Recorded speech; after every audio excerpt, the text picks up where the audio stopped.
why financial education is so important is because if you don't understand this, you are going to get screwed over by the system. Because now, guess what? Your gas is going to be more expensive. Your groceries are going to be more expensive. Your home cost is going to be more expensive. The cost to do anything is going to cost you so much more today, next year, the year after that. While your salary, hey, you got a raise, but you're actually broker now than you were before the raise because your raise isn't keeping up with inflation. Jaspreet, over the next hour-ish, you and I are going to snatch people from the jaws of poverty. You in? Let's do it, man. All right, so I have a sincere belief that there are habits that keep people poor, and that anybody, regardless of where they're born, what their circumstance is, if they do the right things over a long enough time period, they can get out of it. We are living in horrendously uncertain times. Yeah. What are the things, the habits that keep people poor? Wow. Well, the first one really has to do with understanding money, because unless you understand what money is, none of the other habits really matter, because at its core, what is money? And when you ask people that, you might say it was a $100 bill, a $50 bill, that's what money is. But what is that money? Because that money that we have today is different than what money was 60 years ago. The money that we call money today is currency. It's really just pieces of paper. And when you understand that, it's going to change what you do with the money. And the reason why I'm saying that is because my family's from India, a state in India called Punjab. And over there, it's a very traditional thing that when you earn this paper dollars, many people will convert this cash into gold because they understand that these paper dollars lose value and it's just paper. So they want to convert it to something real, something tangible, so they will go out and buy gold with it. All right, really fast, explain to people why paper money loses value over time. So our paper dollars can be manipulated and controlled by other entities. Such as the Federal Reserve Bank and the government. Now, the interesting thing about the Federal Reserve Bank is it's called the Federal Reserve Bank. However, it's not federal. It says so on their website. They're not a reserve. They don't keep cash reserves anywhere. They're not a bank. You and I can't go there to deposit money. So what happens is... Should I hear wolves howling in the background? Like, is there something sinister going on, do you think, for real? Or is it just the system and it's just how it works? Well, it depends. If you understand the system, you can use it to your advantage. If you don't understand the system, it is going to screw you over many, many, many times. Yeah, this is my obsession. So as you and I were talking about before we started rolling camera, 2 years ago, I considered myself very good at making money, very bad at investing money. Right. And then the pandemic hit and I really started to panic for other people. That, look, I'm going to make it out of the pandemic fine, but I don't know that that will be true for people that don't understand money. Right. And so getting educated, like for me to try to help other people, I've had to educate myself about what money is. Right. Getting freaked out by inflation, and I've heard you talk about this, so I know you know this well, but that the government, when you say manipulate the money, they literally just make more of it. Right. Magically. Literally. And this is where the rich will become richer. The poor will become poorer, and the middle class will get wiped out. And the reason why is because some people, rich people, will understand money and they will continue teaching their kids. And everybody else, the majority of people who have no idea what's happening, will continue to become poorer because they don't even see it happening. And so what happens is, so you have the government and the Fed. The government spends money. Now, where do they get their money? Well, they get their money from taxpayers, people like you, me, people watching this video, through tax dollars. Now, can we hammer that for a second? Sure. The government does not make money. The government takes money from people who are making money. Right. Now, that's not necessarily bad because they provide a lot of amazing things, but they're not necessarily efficient with their dollars. So, yeah, so we can dive into that for a second. So, you know, you have to understand what someone's role is. If you are a company, right, you have a company, your job is to make a profit, because if you don't have a profit, you're not going to be in business unless you have some other stream of, you know, venture capital debt or something. But if you don't have a profit, you can't continue operating. And so your job is to be as efficient as possible as a company. The government can actually be benefited by being inefficient, because what is the government's job? You have to understand what is their role. If their goal is to create jobs, well, then you can be as inefficient as you want and you can achieve that goal. Because if my goal, if I'm the government, I just want to create as many jobs as possible, I can pay people to pick up this mug and put it from the left hand to right hand. I just created a job. You're employed, you have an income, but you're not producing anything of value. And this is where you have to understand, okay, what is that purpose? And so now, you know, if we get away from the politics for a second, the government now spends money. They get money from taxpayers because the government is not a for-profit entity. They don't create a product and sell it for, or create something and sell it for a profit. Instead, people make money and then the government taxes your income. Now, just like anybody else, there's checks and balances. If the government has $1 million, they can only spend $1 million, you would think. But that's not how it works. So the government has $1 million, and what's happening now is they're going to spend significantly more than $1 million. Now, if you have a certain amount of income and you spend more than that, what do? Well, you're going to have to subsidize or find that extra cash somewhere. And in the government's case, what they can do is they can go out and look for a loan. It's called a treasury bond. For as long as anyone can remember, have been considered the safest investment anybody can make. Well, what it is you're literally loaning money to the government. But what happens now if there's not enough people out there to loan money to the government? If the government wants trillions and trillions of dollars, if there's not enough people out there to loan that money to the government and they keep wanting to spend more money, you still got to make up this cost. So what do? They call up their friends at the Federal Reserve Bank and they say, hey, we need a $2 trillion loan.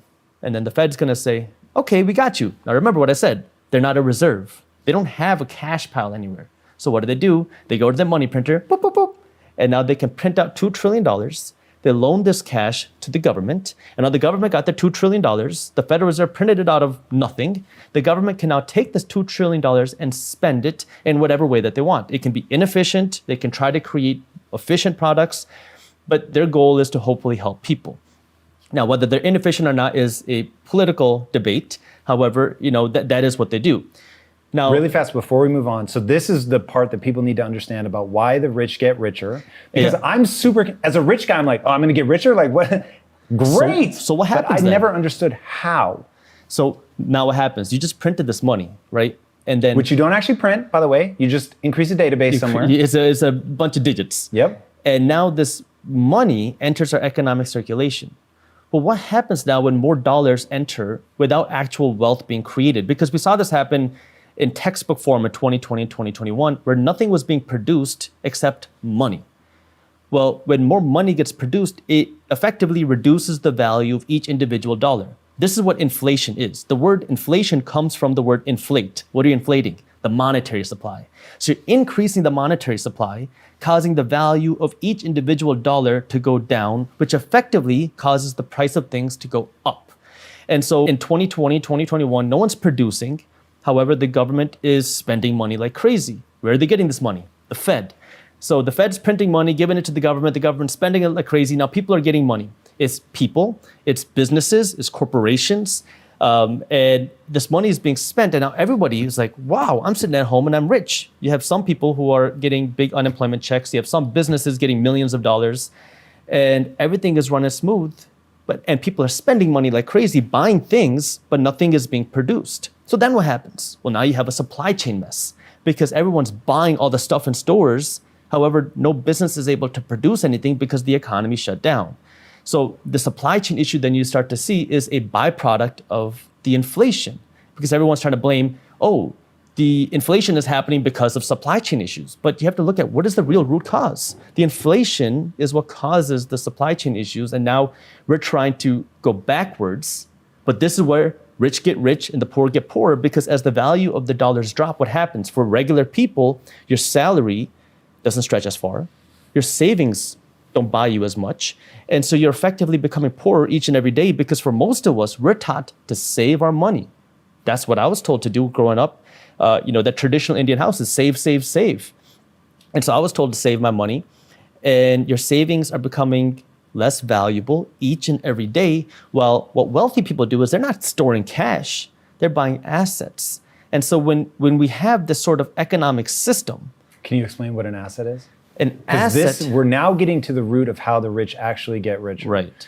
This was the part it took me a very long time to understand. But now that I get it, one, it doesn't need to be the rich that are getting richer. Anybody can own assets. Yeah. But they have to understand what assets are and then actually buy said assets. Right. Because this is how the government pumps the money into the system. And this was the part, like, I'm grateful sometimes that I'm kind of dumb, for real. But and this really, I had a breakthrough moment back at Quest. we were dealing with nutritional science and I didn't always understand it. And so I would have to keep asking. But what I found was if I just totally got rid of my embarrassment over not knowing, and I kept asking until I understood it so well that I could explain it to other people, that ended up propelling me forward because I was no longer just nodding and smiling and going along. I was like, no, I don't get that. I don't understand.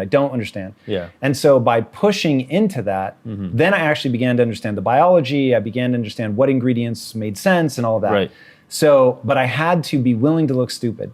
And so now, because I've been willing to look stupid for so long in the world of finance, I finally asked the magic question, which is when people, because I actually thought they were printing money. I thought that $100 bills were coming off of a printing machine. That's not how it's done, at least not to the vast majority of it. It's zeros and ones in a database. And when they create that money, I was like, whose database entry is it? Like, are they actually going into rich people's like accounts and giving them money? No. What they do is they buy oftentimes government assets. I don't want to introduce the word bonds and stuff. But like they're buying assets from the government. But the question is, where did those assets get purchased in the first place? And they got purchased by people who are effectively trying to park their money, as they call it. So I, for years, was parking my money in government bonds because the government guarantees it.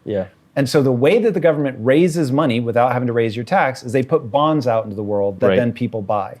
So when they're pumping money into the system, they just go buy those bonds. So now they're buying them from rich people because rich people were the ones that were educated enough and had the capital to buy said bonds.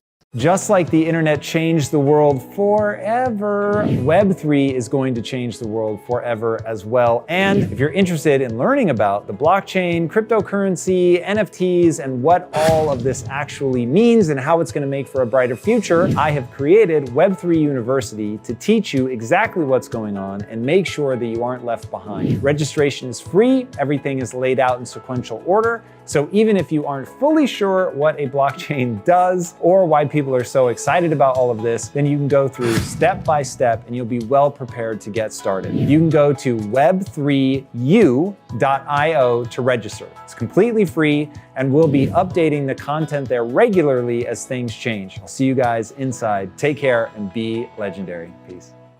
That's correct. And it goes actually a little bit deeper because in the pandemic, we saw something that we've never seen happen before. So the Fed has the ability to work with interest rates. I'll talk about that in just a second. And then they can print money and give it to the government. And then when you have an emergency time, we saw this happen in 2008, we saw it happen in 2020, they can do weird things. So what they did in 2020, this is the first time it's ever happened in history, is they directly gave money to corporations in the form of purchasing corporate bond ETFs. So think of it this way.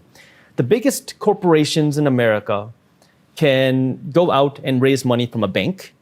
They can go out and raise investment dollars, or they can put out this loan, say, if you are a regular person, you want to loan money to us, you can do that. And so there's ETFs, which is a group of corporations that are looking to raise money. And it's a way to kind of track those debt investments. Well, in 2020, because a lot of corporations had no cash, and now all of a sudden they're like, oh, we can't sell products, we're going to go under. The Fed did something that has never been done, and they started buying corporate bond ETFs in the first time in history. And this is where things got really dicey, because now how do you decide who gets that money or not? I mean, they're printing money. Somebody's got to pay for that. Who's paying for it? Regular people, average people, because now it's a hidden tax. Because the government can't just spend money without somebody paying for it. They have to generate the tax dollars. If they don't pay it through tax dollars, somebody's still going to have to pay a tax. And inflation now is a hidden tax. It's a silent tax. It affects the people who don't understand money, and it disproportionately affects the poor and the financially uneducated. And this is why financial education is so important, is because if you don't understand this, you are going to get screwed over by the system. Because now, guess what? Your gas is going to be more expensive. Your groceries are going to be more expensive. Your home cost is going to be more expensive. The cost to do anything is going to cost you so much more today, next year, the year after that. While your salary, hey, you got a raise, but you're actually broker now than you were before the raise, because your raise isn't keeping up with inflation. And so what's happening now, this money gets printed and it enters our economic circulation, and now you can own the assets. Or what happens is, let's say you own stocks, you own real estate. Well, the Fed can also manipulate interest rates. So when interest rates go down, it makes borrowing money cheaper. Well, when you make borrowing money cheaper, more people and institutions are going to go out and borrow money. This also creates more inflation, because now when you go to the bank and you borrow $1 million or $100,000, the bank is going to work with the Fed to print this money, and that's how it gets injected into the economy. So lower interest rates create more inflation. And if you are somebody who's financially educated, you own assets. And we didn't explicitly answer what is an asset. It is something that gives you equity. And at the broadest form, an asset is something that puts money in your pocket. A liability is something that takes money away from your pocket. What's an example of an asset? This could be owning a business, investing in stocks, investing in real estate, anything that you buy for the purpose of making money, right? And so when interest rates go down, because now the Fed working with the government want to create more inflation, more dollars are going to enter economic circulation. More people are going to want to buy a home. Well, if you have more demand to buy a home, where do home prices go? Up. Who owns homes? Well, yeah, if you're a homeowner, but if you are a real estate investor, now the value of your assets have just, because now you own multiple real estate investments. Your rents have gone up. Your stock investments have gone up because now businesses can borrow money for effectively nothing. You borrow money for 3, 4, 5%, and now you can borrow hundreds of millions of dollars to grow the company. And if you can grow your company by 6%, well, you just made a profit off of the free debt. And so now corporations become wealthier because of it. Asset prices go up. And what does this do? The reason why it makes rich people richer and poor people poorer is because not only is your cost of living higher, but now if you want to go and invest your money, well, asset prices are more difficult to attain. It's harder to buy the same level of stocks. It's harder to buy the same level of real estate because now the people who own these have already seen that appreciation. And now if you're wealthy and you understand this and you're buying these assets and you've been buying them, now you're seeing the real gains and you start to see this divide between the rich and the poor. And this is where inflation disproportionately hurts the financially uneducated and the poor, and disproportionately benefits the wealthy, and that's why the middle class gets wiped out. And the crazy thing is none of us are taught this. I didn't grow up learning about money. I didn't grow up learning about financial education. I didn't grow up learning about investing. I didn't grow up learning about any sort of wealth. My parents are immigrants from a state in India called Punjab, like I was saying before. And in my household, success meant go to school, get good grades, get a good job. And for me, that good job was I had to become a doctor. I was actually given two options: become a doctor, become a failure. I could choose. They let you choose. They let me choose, right? And so I saw how hard they worked. For my dad, if he had a Saturday and a Sunday off, that was considered a long weekend. And so, I wanted to give back to my parents. I knew I wanted to become successful. They wanted me to become successful. And so I kind of followed that path, like doing what everybody says, following the system, trusting the system, right? And it just didn't make sense to me because on one hand, in my house, money was a taboo topic. You don't talk about money. You don't worry about money. It's a bad thing. But at the same time, I see how hard my parents are working to get paid, to pay for our lives. Now, we were fortunate. I never had to worry about my next meal. We were never poor or anything like that. But I saw how hard they worked. And it wasn't until I got to college until I realized something isn't adding up, because I was actually studying to become a doctor. I was taking the medical college admission test, the MCAT. And as I'm studying for this test, I started doing a couple things. First, I started reading business books because I was just interested by this. That was the first. English is my second language, so I never grew up reading books in my grade school years. Even English class, I almost failed my English class in I think it was middle school because I just didn't understand how to write papers or do all that. But as soon as I started reading business books, I started reading them for fun because I was interested by it. And then I started going on to Google and I started researching just random things, from things like the richest people in America. And you see like Warren Buffett, Steve Jobs, Mark Zuckerberg. I don't even know, he was on it back then. But you had a bunch of people who none of them were doctors. None of them went down that traditional path. And I was like, wait, I thought that grades correlated linearly with income. Like if I got better grades, my income would directly correlate with that. So that was like my first wait, is something wrong here? Was something it just wasn't adding up. And that's when I started to dig a little bit deeper. And it's talked about wealthy people investing in real estate. Now, I had no idea what that meant because I didn't know any real estate investors. I didn't even know what real investing was. I didn't grow up around investors. And it said, however, the wealthy people invest in real estate. And this was right after the 2008 crash.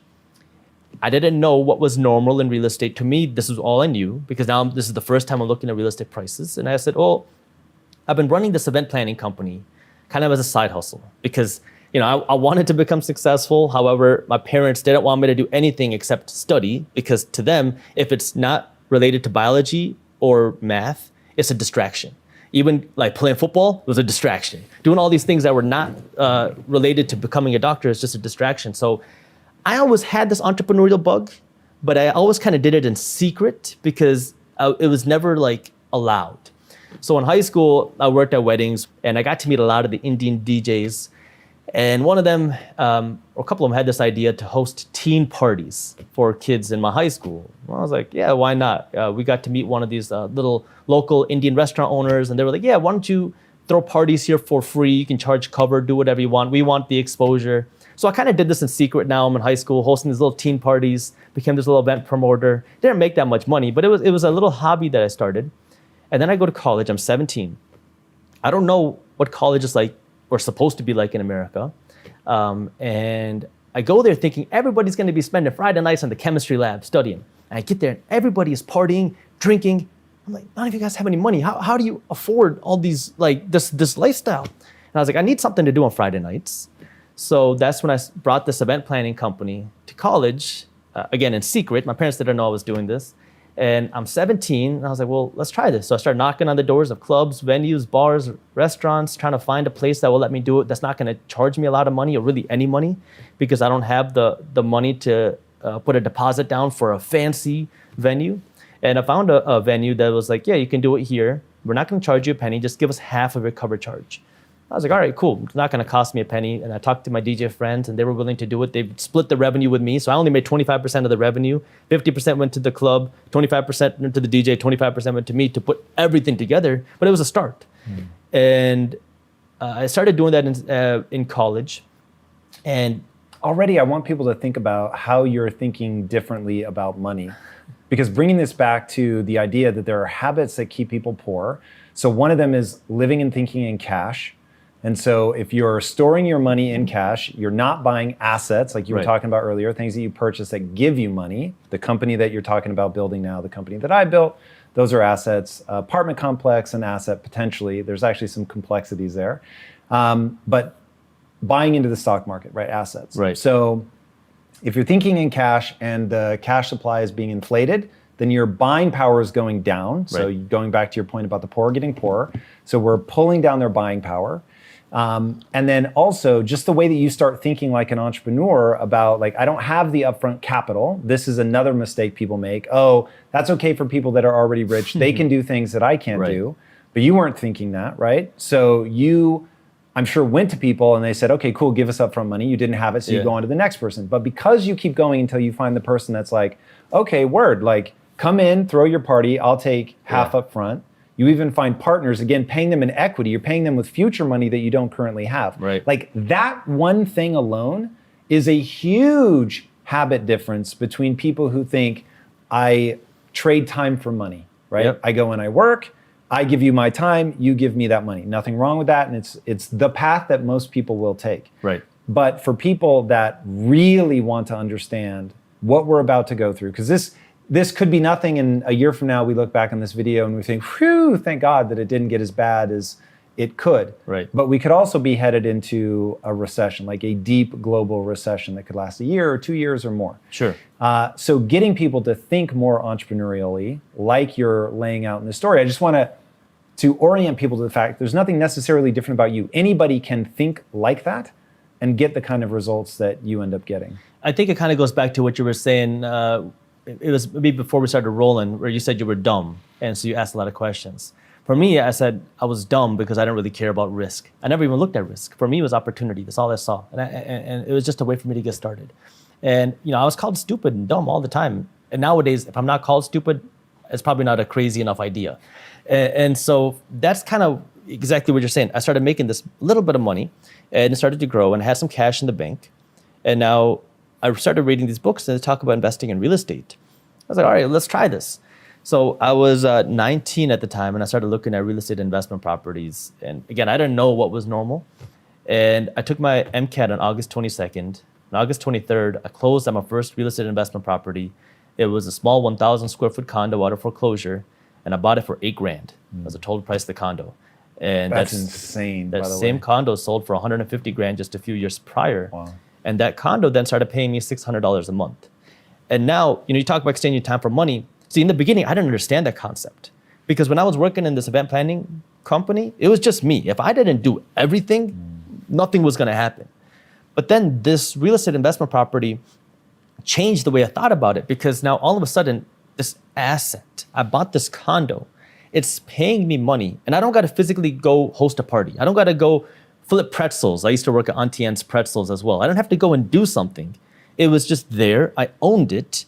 And now this condo is paying me for just owning the asset. And now all of a sudden I started thinking different. I started to get a little bit upset because I was like, well, why was I never taught about this? We're not taught about investing. We're not taught about financial education. We're not taught about wealth. And that's, talking about now money habits.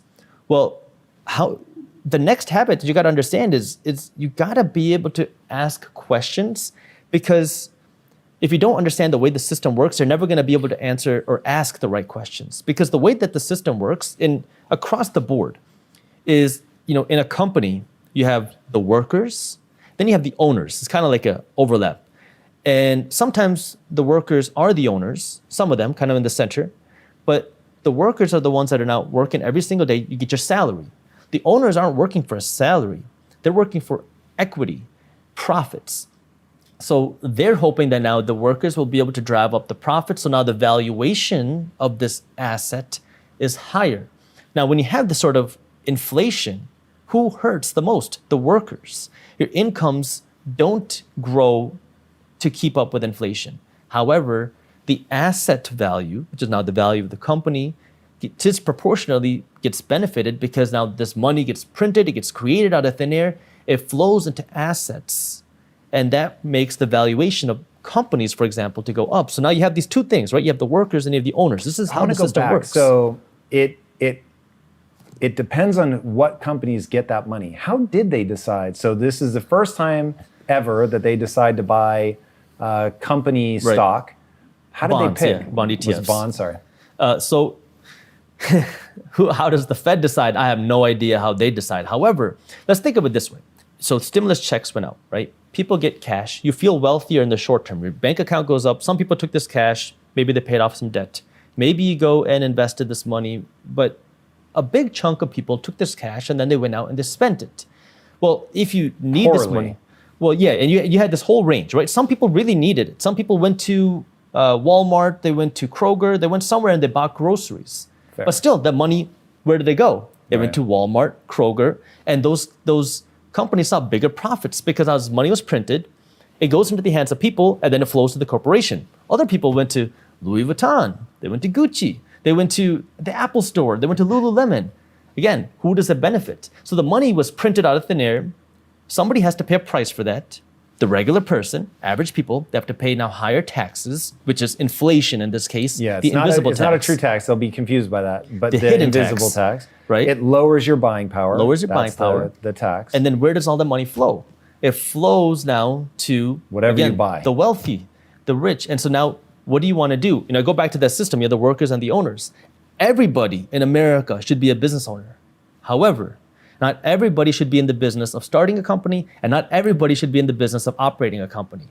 So what does that mean? Well, you can be a worker and an owner, right?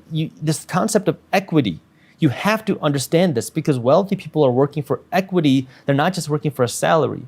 And so what you want to do now is you want to understand, okay, I'm working every day to get paid. Now, what are you doing with the salary? Either you can take the salary and go out and spend all of it, or you can take some of the salary now and work to build equity. Maybe that's in stocks. Maybe that's in real estate. Maybe that's in your own company. So if I buy stocks, I'm buying equity. You're building equity. You're literally buying ownership in companies. If you go out and buy a share of, say, McDonald's, you become one of the owners of the McDonald's company. And now when the McDonald's valuation goes up, you get to share in that because the price of your stock, the value of your stock goes up.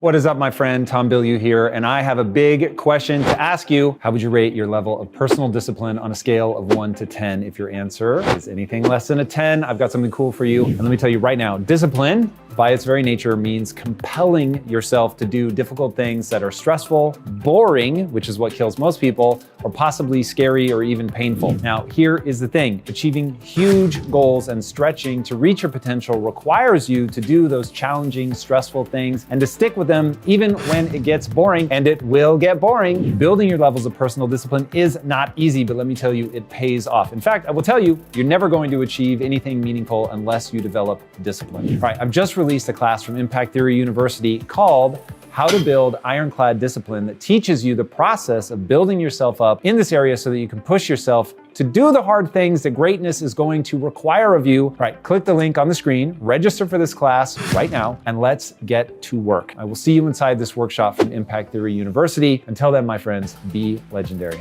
Peace out. Do you know the Wall Street Trapper? I do. I've seen his videos with you. Dude, he's so dope. So he talks about, if I'm gonna wear it, I'm gonna own it. Yeah. So if I'm gonna wear Louis Vuitton, then I'm gonna own Louis Vuitton stock. Yeah. And that's so smart. Like, Jaspreet, here's the, I know what this video would have sounded like to me if this was the first video I encountered. It's so heady. It's just like, oh my God, these ideas are so complicated. Right. So going off of what you're saying, let's give people a waypoint here just to help them anchor. So we've got a few really important ideas. So one, there's a saying, the hidden tax, as you call it, which I love that idea. So you've got inflation. Now the government is trying to help you. I'm not even gonna say that there's anything sinister. They really were just doing their best. Sure. We got hit by the pandemic. Who the hell knew what the way out was gonna be? They work with the Fed. They pump just a lot of money into the system. So we end up having what was looking to be the greatest global depression since the Great Depression in 1929. But it only lasts for 2 months, because we end up injecting all this money into the system. Right. So cool. The catch is that the way to get that into the system, it can be give people money directly, which they did, but the people that really need it, they're gonna buy groceries. So it doesn't, they're still trading time for money in essence, right? Because they haven't broken that cycle. If the government's not giving them money, they don't have anything. Then you've got people, I'm talking averages here. You've got the middle class, they're going to Louis Vuitton. Oh, word, like I've already got my groceries taken care of, so now I can go buy that handbag that I want to do a little Instagram flexing, whatever. Right. So they didn't help themselves out. But then you've got the wealthy or the educated. That's probably a better way to think about it. Yep. You've got the financially educated. Because they're educated, they owned assets already, which is the easiest way, the traditional way for the Fed and the government to pump money into the system is to buy assets. So they're gonna buy these bonds, just to keep it really simple. This is overly simplified, but they're buying these bonds. So now you've got people like me who was not a good investor, but I can afford a money manager. And so the money manager's like, yo, you need bonds. Not now, this was before. So I buy the bonds. So hey, now I'm backed by the government because they know that they can print money out of thin air. So now I'm getting this return on my money. My money's protected. Instead of being deflated, they're buying my assets. So now I want people to know the wealthy, some of them, myself, because I was not financially educated as of 2 years ago. I'm only just now getting that way. So I've been a good entrepreneur, a bad investor. But because of that, like the system is, I'm learning about it by asking all these dumb questions and I'm really seeing how it works. So it's not like I was doing something nefarious for me to get richer during this time. It was just like, oh, I need assets, break the time for money equation. I've got all this risky money in building my business. I wanted a more sure thing.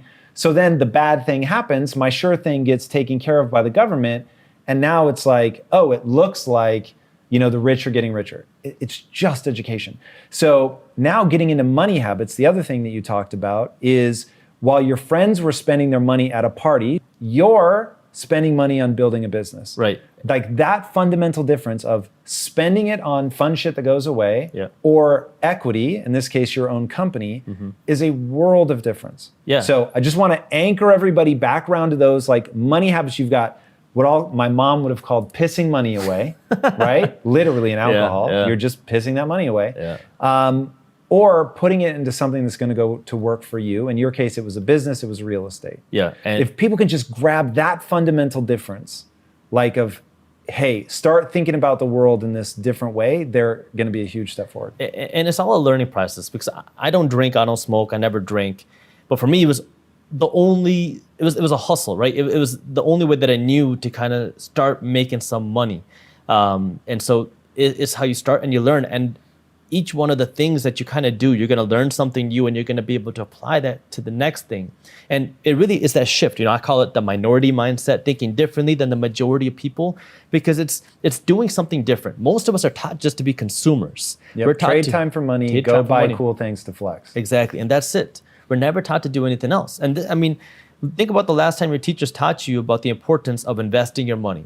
They don't know how to do it either. Exactly. They couldn't hope to teach me. And so that's where you have to be willing to go out of your way to learn how some of these things work. Because if you don't, you're just going to be a pawn in the system. And it's very unfortunate. It sucks. And this is where I'm trying to help provide that education, because these are things I never grew up learning. These are things that I wish somebody would have told me. I see it in so many people. I used to guest teach in Detroit public schools.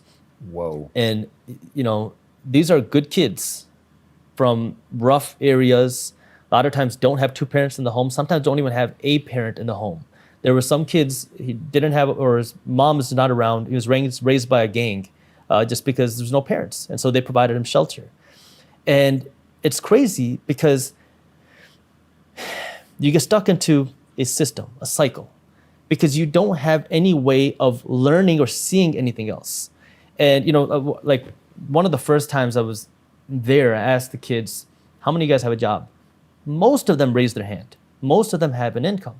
And they're in high school, right? They're going to school and they're working. And next question is, how many of you have a bank account? Nobody. Not a single person had a bank account. Jesus, man. And so I was like, what do you do with your money? They said, we get a check, we go to the liquor store, we cash the check. Now the liquor store owner is going to take 1 to 10% of that check. Oh God. And then what are you going to do? You're going to buy candy, you're going to buy pop, you're going to buy a bunch of dumb stuff on your way out, and now you're left with only half of your check. And now what do you do? It's this, I like to call it net zero thinking, where if I have cash, I need to spend it. I have $500 in my bank account, I got to make that zero. If I have $1,000, I got to spend it, because we think, oh my God, if I had 10 grand, I would go on this nice vacation. If I had 50 grand, I would buy this car. We think in terms of, it's that consumer mindset of, if I have this money, I need to spend it. But this is where we have to break out of that and understand, what can we do differently? And instead of just spending all of this money, and it's much more difficult now because of the higher cost of living, but it's so much more important now than ever, where you got to create this margin. I call it like an equation where your wealth is really, you take your income minus your expenses, and that's equal to your investments plus your savings.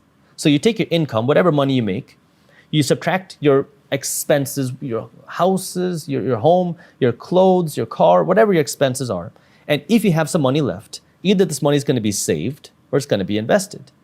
Well, if you have some money left, you're already, doing something that a lot of people are not doing. You're more than the majority of people. Right now, I just read a study yesterday. 7 out of 10 Americans across the board are living paycheck to paycheck. 50% of Americans that are making $250,000 a year are living paycheck to paycheck. That's crazy. It's not how much money you make. It's what you do with the money you make that is so important. And so now, if you have a buffer, you're already better than the majority of people. Now the question is, what do you do with it? Well, we're taught, save it. Save all of it. So your investments are zero, and your savings, you're trying to grow that, thinking that you're going to become wealthy. But you're never going to be able to outsave inflation. Your savings are literally making you poorer each and every day. However, you don't want to just not save any money. You got to be strategic with it. What I like to say is, there are 3 reasons why you should be saving money. You save money for an emergency, have somewhere between 3 to 12 months worth of expenses, depending on your risk tolerance.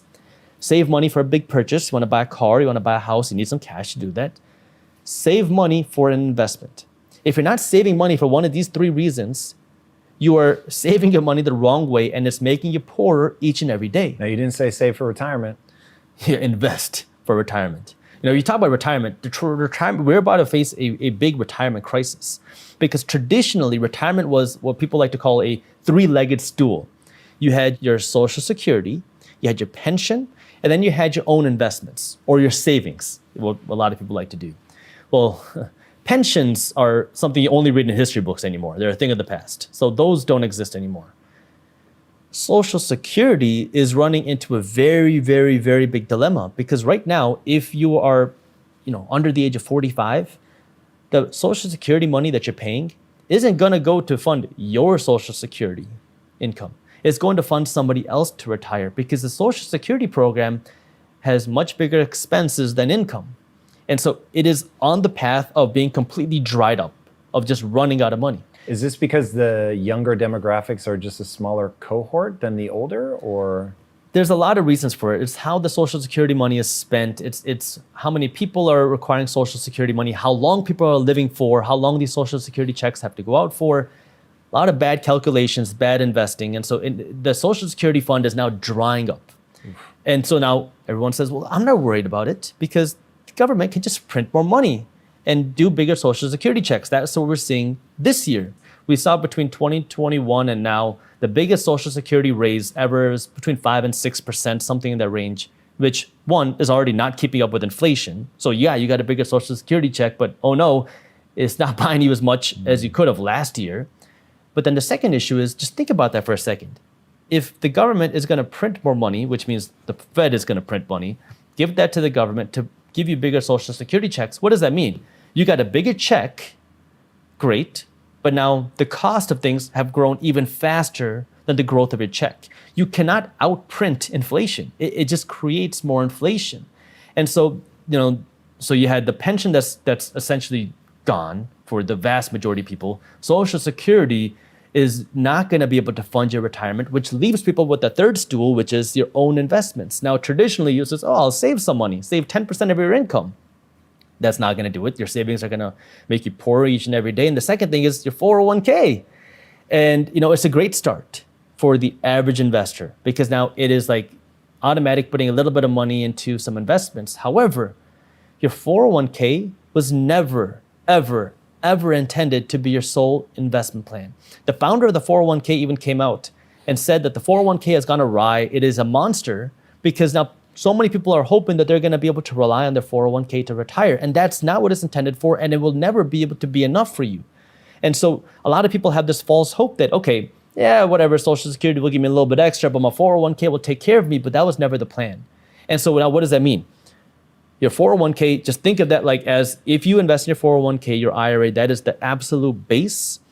Your savings are not going to do it. This is where you have to go out and invest yourself. And that's where, oh my God, how do I do that? We're never taught how to do this. We're never told how to do this. We're never given direction on how to do this. So you have to be the one now to go out of your way to start learning this. And thank God for YouTube because now we've decentralized education. But the question is now, you have to be willing to do it and you have to understand who your teachers are. Because there's crap on YouTube. There's also good stuff on YouTube. And we're never taught how to learn. We're usually just taught what to learn. So now we have to be willing and go out of our way to become smarter, to start learning and understand how do we learn the right things and then apply it. Because the downfall with investing is it's risky. You got to be willing to get punched in the face. You have to be willing to lose money because it's a part of the process. And it sucks. It sucks losing money. I made a video on my YouTube channel, Minority Mindset, where I went over my worst real estate deal ever. And the reason why I made it is so you can see, look, every real estate investor has got at least one bad deal. And to date, that's the only deal that I've ever lost money on. And I'll walk you through every single bad thing because everything that could have gone wrong went wrong, plus a whole lot more. And it was one of the biggest headaches of my life. But my goal is, yeah, you can laugh at me, make fun of me, but you're going to see like, holy cow, things can and will go wrong. So just anticipate it because it's your real life tuition. You got to be willing to learn. And it's a price to pay. And it's one of those things where, just like with entrepreneurship, everybody wants to be successful as an entrepreneur. Everybody wants to be rich. But how many people are going to be willing to get punched in the throat and keep going, keep getting back up and keep doing it? It's very difficult, which is why, not everybody should be an entrepreneur. Try it, but it's not for everybody. But everybody can work to own this equity, right? This ownership, these assets, and everybody needs to. How much did you pay for your first share of Ford Motor Company? $2. So this is what I want people to hear. And I'm glad it's coming from you. I was very honored to have Wall Street Trapper on as well, because I want people that are, I know, minority in the name of your program isn't about being a literal ethnic minority, but it's about thinking in a new way. But having people that are minorities, at least in this country, say like, hey, if you do the right things, you're going to be able to change your circumstance. What do you say to people that either think, well, it's okay for other people, but for me, either because I'm poor or I'm a minority, it's never going to work for me? So I'll kind of give you the story of my family in that sense, because the reason why people come to America is because of opportunity. You have the opportunity to own something, own a home, potentially own equity in companies, build your own company. You have the opportunity to build something, which is something that you can't do in a lot of other places in the world. My grandparents were refugees. They had some land, and in 1947, the state of Punjab was severed. And when that happened, if you were a Sikh, which is the religion that I am, and you're on the west side, either you migrate east or you're going to be killed. Whoa. So now my grandparents, literally, all they had were the clothes on their back and a sword in their hand, and they ran. During that process, my grandfather was attacked, and he had to literally fight for his life. He saw his uncle get his head chopped open in front of him, put him on a horse, and that was the last time he saw him. He got to the new east side of Punjab in India, and didn't even have shoes on his feet, didn't have a place to sleep, had literally nothing. Now, from there, you got to start, right? You got to start now all over from scratch. And there's a lot of political issues, unfortunately over there. And so that's when my parents, my dad, my mom were like, we want to get out of this country. We want to go somewhere where we have better opportunity. Come to America, where don't speak the language, don't know the culture, don't know the people, don't know how life is. I mean, India is a very different world. It's a beautiful place, but it's very different than here. And you start over. Why? As a minority. As a minority, just for the opportunity, because that's all, there's risk, but you see the opportunity there.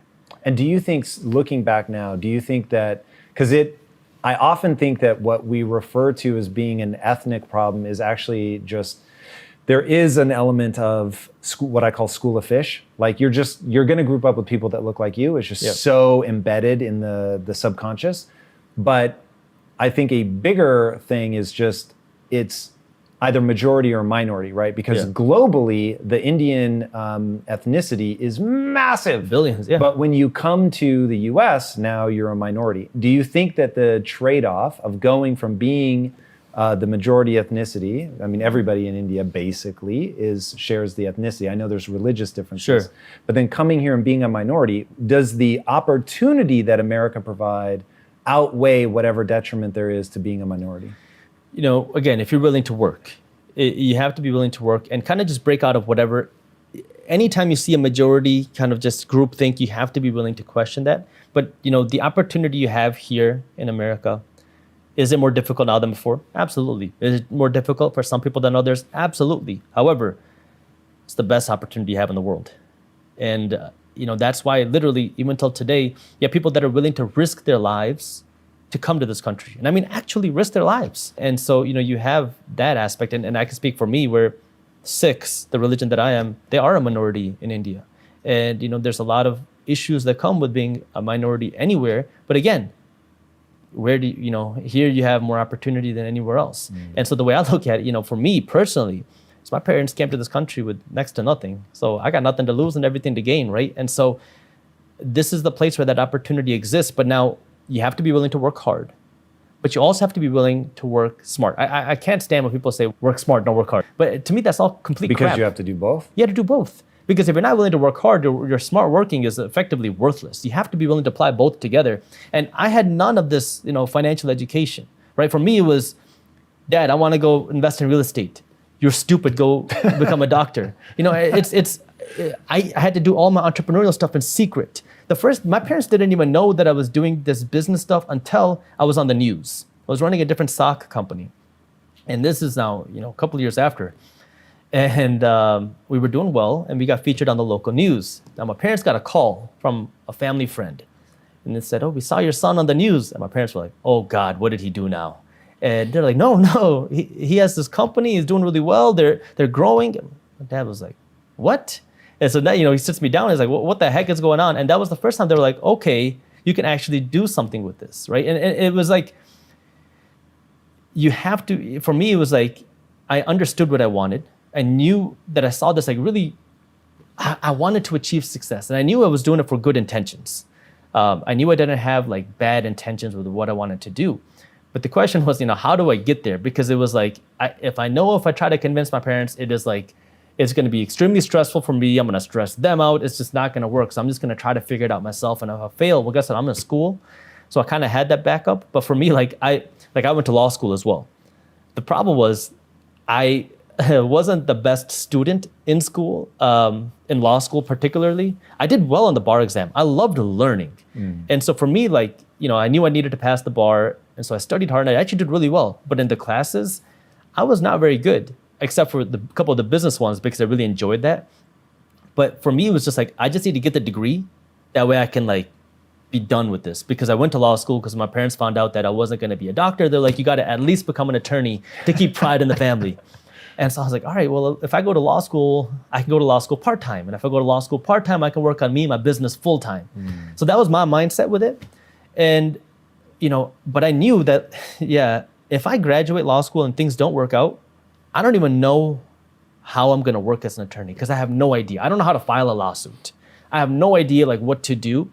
So if I graduate, I'm going to have to start all over and figure it out after I'm done. And it used to give me a lot of anxiety, but I was like, this is why I have to figure it out. It was a mission because one, I wanted to give back to my family and myself. And second, I wanted to do it because I wanted to prove a lot of people wrong. And I remember when I used to talk about this, everyone's like, oh, you shouldn't do it out of spite. Don't do things because you want to prove someone wrong. I was like, you don't understand. You don't get some of the things that you hear, the things that you see.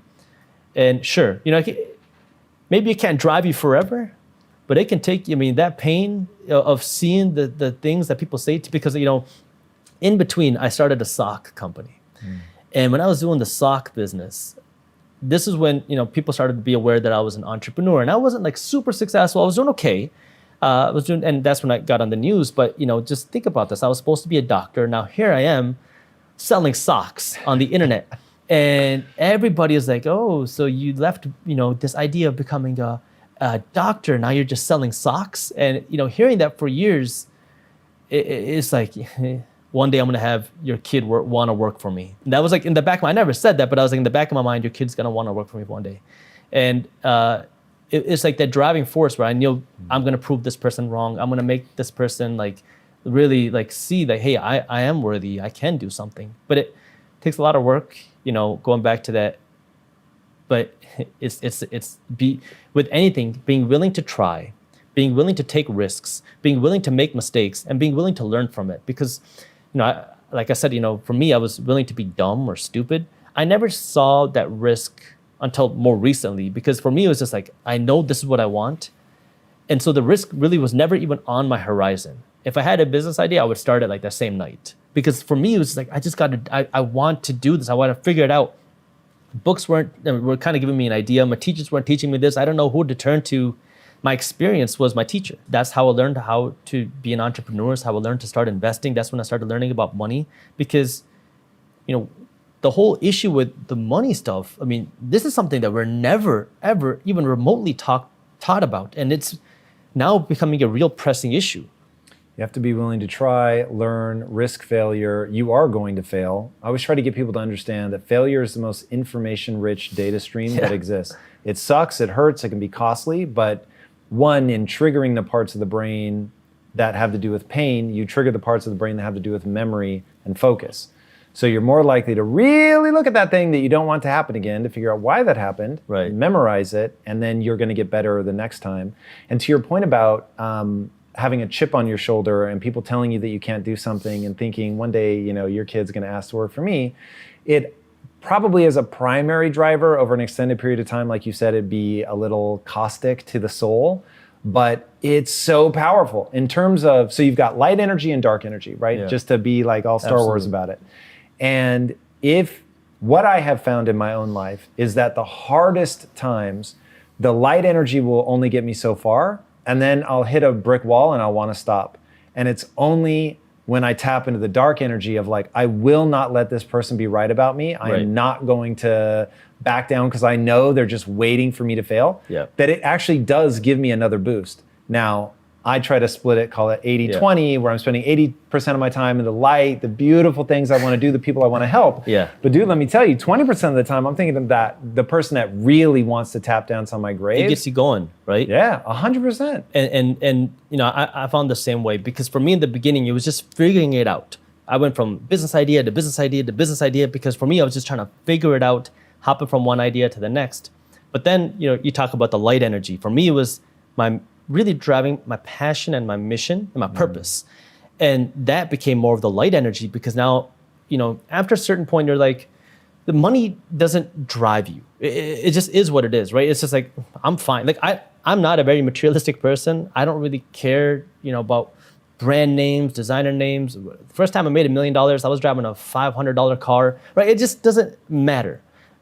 Like, sure, it provides some sort of benefit, more comfort, more value, but after a certain point, that money is not a driver. It's now, what is my purpose? And for me, you know, that minority mindset, where originally started making videos, I wasn't doing it to make money. I did this as a hobby because I got scammed in that sock company. I'm just talking about things that, you know, I wish somebody would have told me when I was younger, like having to do with business, having to do with money. So I did it as a hobby. And people will say, you can't just do that as a hobby. I'm like, dude, you don't understand. I didn't invest any money into it. I was making videos off my phone. I bought like a $30 or maybe $35 tripod off of Amazon. And I was just making videos for fun. And like, my friend asked me, and I think I was around 10,000 subscribers. And he asked me, he's like, how much money are you making off of YouTube? Like, what do you mean? He's like, how much money are you making from your ad revenue off of YouTube? I don't know. What do you mean? He goes into my YouTube backend with me. And this is before YouTube had requirements of like, you got to have X number of videos, X number of subscribers every time. Anybody could monetize any video. He's like, dude, you haven't even turned monetization on. Click one click and now you can start making money off your videos. I was like, oh, I didn't know that. I really enjoyed it. For me, this was like really fun and something that I loved doing, which is why I did it. And then Minority Minds started to grow, started to make some money. And I was like, oh, I can actually like do this. Like I can work on just spreading this purpose. Well, what is it about what you guys publish that people respond to? It's one email, right? It's a newsletter. And you know when it's coming, what time it's coming. You know where it's going to be every day. And so people want to open it. We don't need to have the world is ending. You know where it is. And then we just break down what's happening in the stock market, the real estate market, the crypto market, what's happening with inflation, what's happening in the global economy. And then if there's anything else, we'll add that in there as well. And it's super fun. And so you can avoid that headache, avoid all that, you know, spending hours. And now here it is in a fun, ready to read email. And what should somebody that in this environment, they want to pay attention, they want to make the right moves, they've listened, they know that you bought your first stock for $2. They know that no matter what they look like, they need to be changing their behaviors, that they need to find assets. Like in this uncertain time, where should people be putting their money? I know there's no one size fits all. So I'll tell you where I invest my money. I invest my money in 5 places. My business, market briefs, and other startups. I invest my money in real estate, invest my money in stocks, invest some money in cryptocurrency, and invest some money in physical gold. Now, I don't recommend you go on and just start putting your money everywhere. Start with one place. How'd you pick those 5 and how do you allocate what percentage? So giving a percentage will be hard because valuations change all the time. But I have been less and less actively. Before, my active investment, main one, was real estate. That was the thing that I loved and the thing that I really understood. So anytime I had extra cash, I would go out and buy rental properties. But now I'm doing less and less of that so I can have more money to invest in my own company, market briefs. But now what I do is out of my company's Minority Mindset, I pay myself a salary. Out of that salary, pretty much all of that gets passively invested. It gets invested into stocks, crypto, and physical gold. So what does that mean, right? Well, in stocks, I have a system where every Wednesday, you can pick whatever day, it doesn't really matter. But for me, it's Wednesday. My money is automatically pulled out of my bank account and it's invested into a few different ETFs. So an ETF is an exchange traded fund. And you could think of it like a group of stocks. So instead of going out and investing in Amazon, one company, and then hoping Amazon grows, you invest in a group of companies. Like some will give you exposure to 30, some will give you exposure to 500, some will give you exposure to thousands. There's a bunch of different ETFs out there. And there's ETFs for a bunch of different things. Like one example that I invest in is the S&P 500 ETF. The S&P 500 is a group of the biggest 500 companies on the stock market. And so when you invest in this ETF, you're literally or indirectly / directly investing in the biggest 500 companies on the stock market without individually investing in all of them. You invest in one ticker symbol and it gives you exposure to all of them. So you're in essence investing in the companies that make America, America. You're investing in America. You can invest in specific sectors, technology, healthcare. You can invest in companies around the world, emerging markets. And so you can find these ETFs, again, Google search, YouTube, you'll find kind of the things that you'll see what you're interested in, buy what you're spending your money on. And so that's one thing that I do. I have a few ETFs. Every Wednesday I'm buying that. And then I have my cryptocurrencies. So for me, I think cryptocurrency is going to have a lot of value in the future, but I also believe it's going to be very volatile. I think we're going to see a lot of, just like anything else, there's a lot of dumb money in crypto. And, anytime you have all this money that was printed, right, money's going to want to go to dumb places. And so I think that we're going to see some cryptocurrencies go under. And again, what is that going to do? It's going to create panic. It's going to create volatility. It's going to create fear. So, especially when the newer asset class, you have to be willing to understand that and withstand that. And so, I understand that, I'm not the most educated person in crypto, but I understand the basics. I believe in the value of the blockchain. So I invest in Bitcoin, Ethereum, and a couple of the smaller coins, the things that I believe in. And that's happening every day. And then I invest in physical gold. Every month, I have some cash going to buy some physical gold every month. And so this is happening on autopilot. It's automatic, it's passive, and it's consistent. And it's just a simple way for me to invest, because what a lot of people try to do when they invest, they say, I'm going to invest in the stock market. Okay. Either, when times are good, I'm going to try to find the next hot stock, the thing that's been rallying like crazy. Everybody's been making a ton of money on it. So I come in and buy, and that's when it starts to go down. And then they get scared, they lose money, and then they sell. Or when times are bad, they say, I'm going to buy at the bottom. I'm going to wait for that perfect time to come in and buy. And this happened again in 2020 in just textbook form, because the market started collapsing. And it was the fastest collapse that we've ever seen in the markets, even faster than the Great Depression. Whoa. And so what I was saying was on YouTube, I said, look, here's what I'm doing. I'm buying. I have the companies that I like, because my ETF strategy is happening passively, but actively, I'm also picking and choosing what I want to buy. I already knew which companies and stuff that I wanted to own. I'm just waiting for a good entry point, a good price to buy. So what I said was, look, when things fall by 10 to 15%, I buy. When it falls by another 10 to 15%, I buy more. When it falls by 10 to 15%, I buy more aggressively. I just buy on the way down in phases, because I can't perfectly time the market. And anytime I said that, it was just a flood of comments, people saying, why would you want to buy now? The whole market's going to implode. It's going to go way lower. Just wait that we can get a better buying opportunity. And I said, I can't predict the bottom. That's not my game. I'm not trying to time the market. I don't got a crystal ball. And then what happened? The Fed opened up the money printer and they did something called unlimited quantitative easing, which is something, we've never really seen before. And so they just flooded the economy and markets with money. And now you had the market, the fastest collapse ever. And then you had the fastest stock market rally in the history of time. And it was like, no, I couldn't predict that. I don't know who could have. But if you were waiting to time the market, you missed the opportunity. And the people that weren't trying to, and you were just, you wait for the good entry point, you're buying, even when everybody's scared, they were the ones that were able to make a lot of money very quickly, way faster than pretty much I could have anticipated or anybody could have anticipated, just because you understood, you buy in phases. Whew. This is such a big topic, man. I am so stoked that you're out there doing this for people. Tell them where they can follow you. Where can they sign up for your newsletter? It's so important. Thank you, man. Well, you can watch me on YouTube, Minority Mindset pretty much anywhere. And then you can check out the free financial newsletter at marketbriefs.com. I love it. Everybody get financially literate. Until next time, my friends, be legendary. Take care. Peace.